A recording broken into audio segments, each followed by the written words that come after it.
કરી કે ભાઈ પોતાને તો સુખની ઈચ્છા નથી ને પરલોકની ઈચ્છા છે, પણ જે પોતાની પાસે આવે એને પણ શું કે મારા જેવો સુખીઓ એ થાય.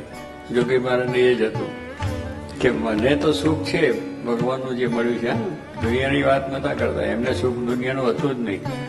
એને દેહની પરવા નથી અને બી પદાર્થની પરવા નથી, માન વખત કીર્તિની એની કઈ જરૂર નથી. એને તો ભગવાન સંતનું ભજન કરવું, અખંડ ધૂન પ્રાર્થના લીધું. તો એને બીજા પોતાની પાસે આવે એને પણ થાય કે મારા જેવો આપણ સુખીઓ થાય. આપણને વિચાર થાય ખરો કે 1 કરોડપતિ થયો હું થયો અને બીજાને કરોડપતિ થવાની વાત થાય કે ના, એનું બધું તૂટી જાય, નાશ પામી જાય તો સારું.